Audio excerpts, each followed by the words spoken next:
Guys, feeling a little bit stressed or a little bit anxious about paying your rent, whether it be commercial or residential, there is a better way. We're going to talk about it today.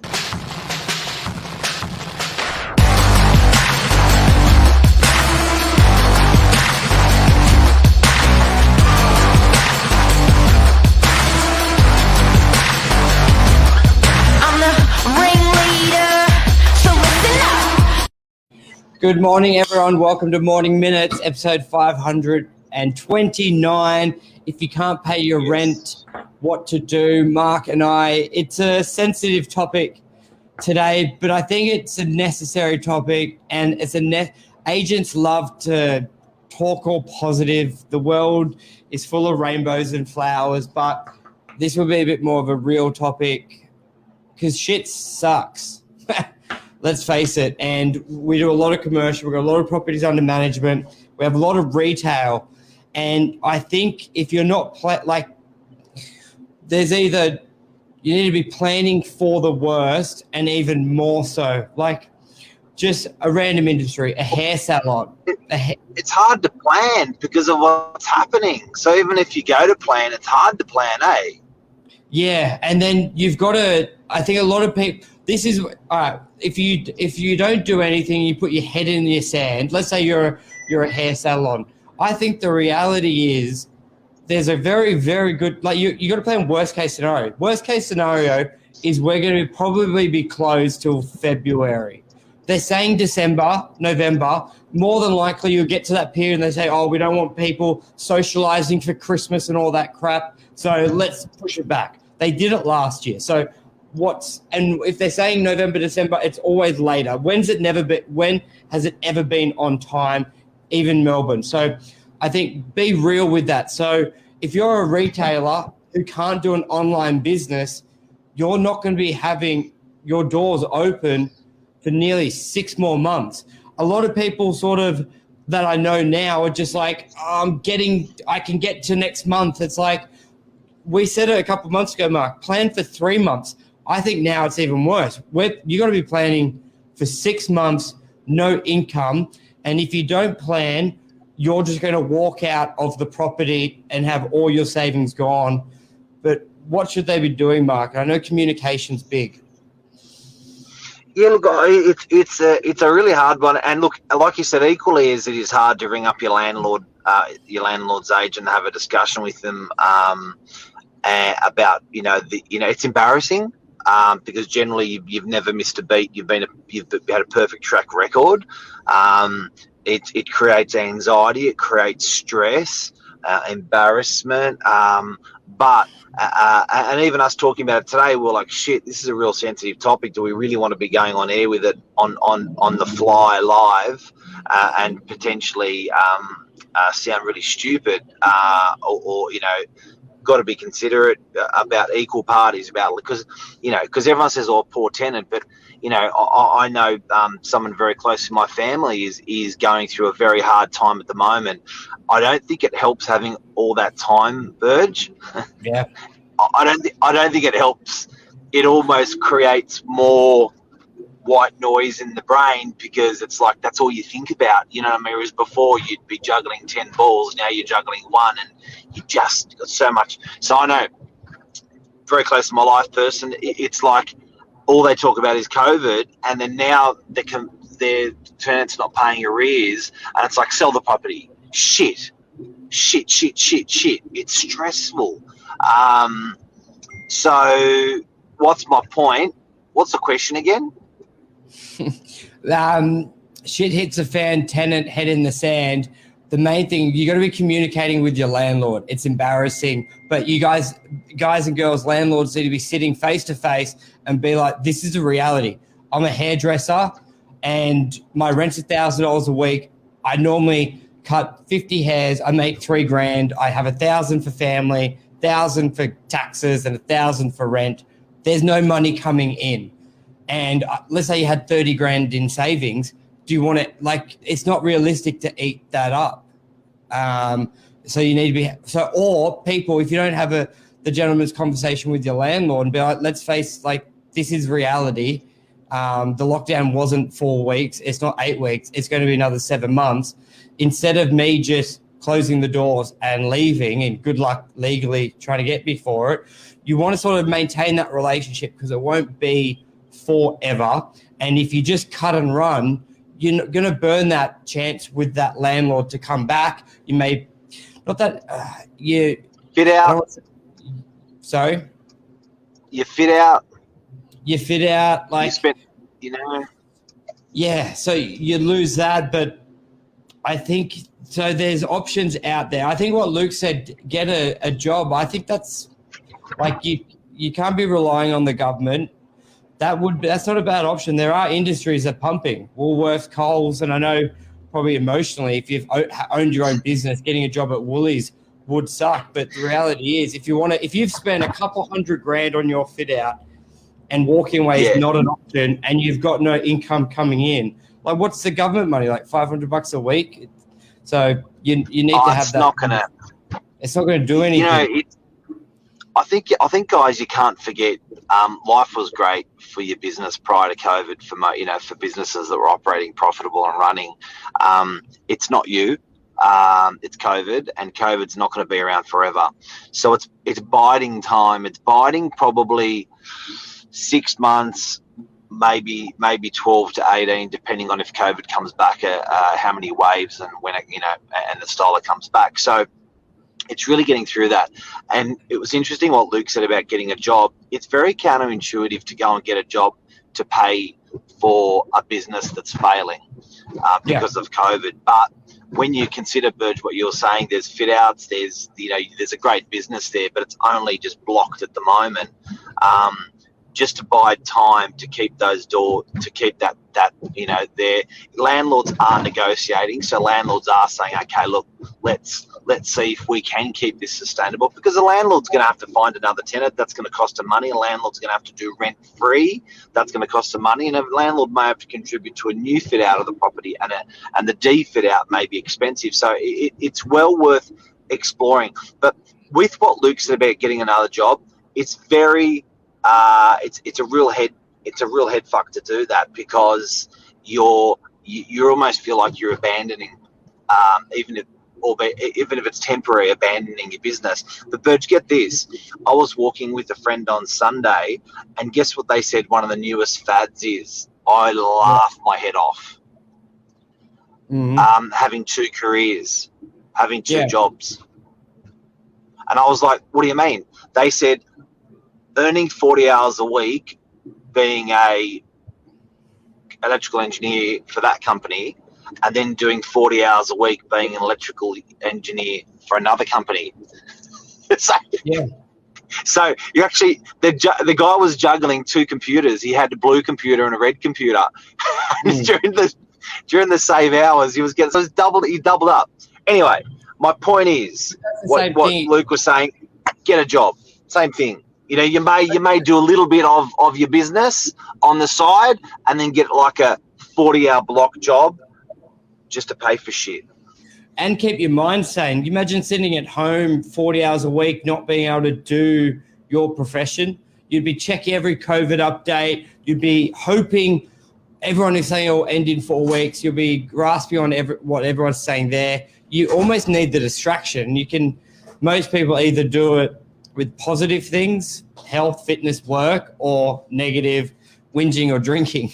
So I think that would be a crucial thing. But you're right. You don't want to be getting that job just to pay for the rent. That's why you got to have a realistic conversation. It's more to have the money, keep the savings there instead of just sitting and waiting, because then you'll be even worse off. Steve said, great question with retail. What would you recommend? Steve, is that from a landlord's point of view or a tenant's point of view? Because from a landlord's point of view, there's two different landlords I see a lot in commercial. There's the owner who basically owns the building. They've owned it for a long time. They don't have a mortgage on the property. It doesn't mean they don't want the income, but they may be a bit more susceptible. There's different options they could take. They may be very inclined to have a much smaller rental income to keep you in the property because you've been a great tenant, you got a big fit out. They may look at doing more rent later sort of thing in a year. I think people saying no rent now, pay me in 3 months. It's got to be a lot longer. If you're 6 months closed, you may need a year or two to pay that back over increments. So a tenant that may not have a mortgage pressure will have a different conversation. Now, an owner with the mortgage pressure, then it's got to be a bit more realistic, because we are still leasing a lot of property out there. We are still leasing to businesses, but the tenants are a bit different. We've said on the show before, they're COVID lockdown proof tenants. They're more, you may have a shop that you bought that would be great for a chicken shop, great for retail. You now need to change that to maybe a more office space, a lawyer, a chiropractor. So look at the businesses that are open through COVID, your medicals, the businesses that do more outbound online and just need office space. You need to maybe find them. So you may speak to your current tenant and say your fit out, it may not be too specific to fit out, and say, hey, I'm going to if you can't pay rent and it's not looking like you're going to be open, let me put the shop for lease. We'll see what we get. We may get someone who will sublease the shop for 6 months off you. They may do a year. Like, there may be doing something there, and you don't know what that may come. I think a lot of people may think, well, if we find this industry, just try something. So, Steve, that's what I would recommend from the landlord's point of view, or have a brand new tenant, spend dollars on fit out, only trading 2 weeks. Yeah, so sort of what I said, if there's mortgage pressure or if there's not mortgage pressure, sort of two different responses. And also you got to have the real conversation with your tenant. Can they make money elsewhere? A lot of tenants can make just as much online or traditional. So got to cut through the bullshit of tenants who can pay rent, who are trying not to because their doors are closed, but they're doing more business through the back door or outline. At the back door. I think to answer, Steve, your question, before, what I was thinking is blow shit up as well, where sometimes, before I answer Steve's question, sometimes it is actually more economical to let go of the property, let the landlord re-engage a new tenant, and everyone go off on their merry way. Sometimes you are flogging a dead horse.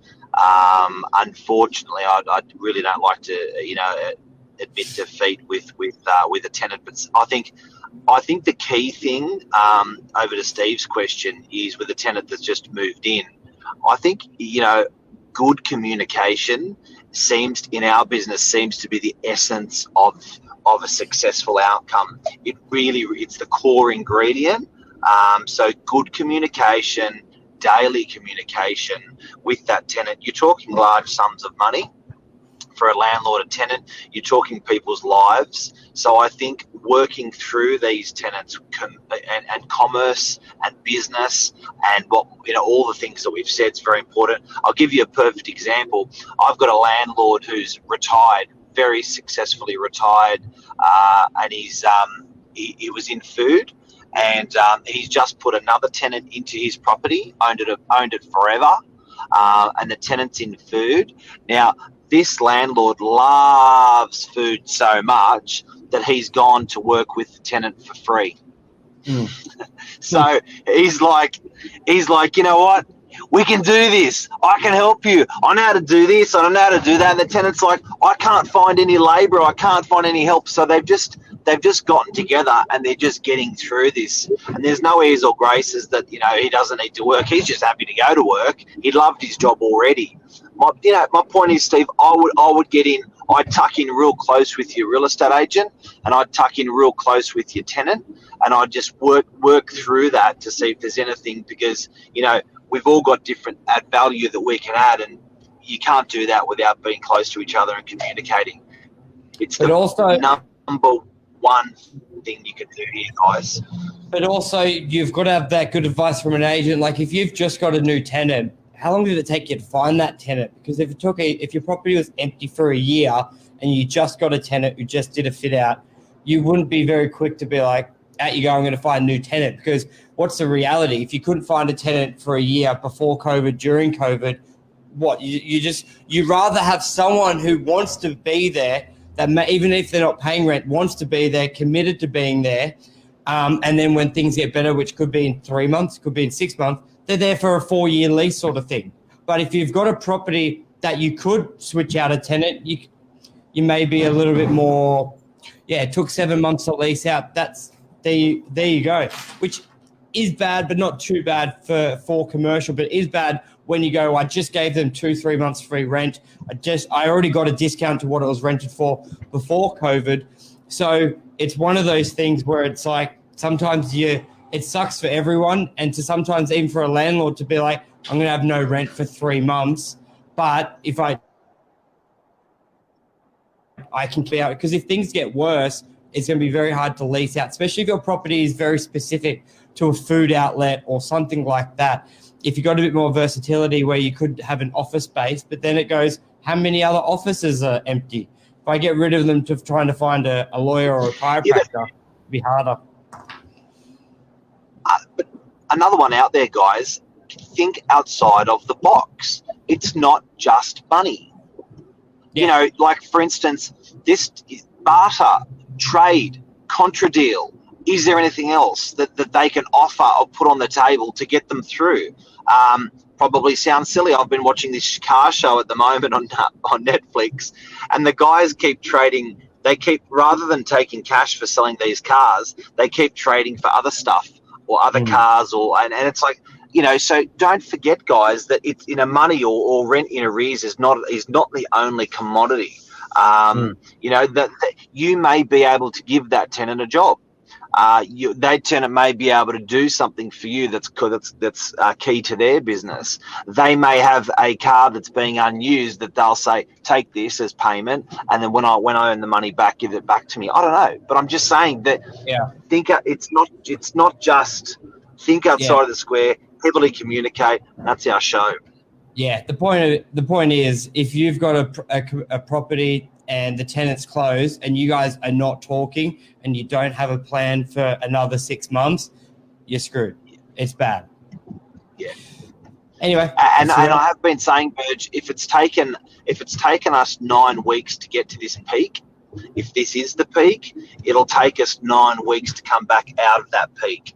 And the right? rest. So if it's going to take 12 weeks to get into this peak, it's going to take us from the peak.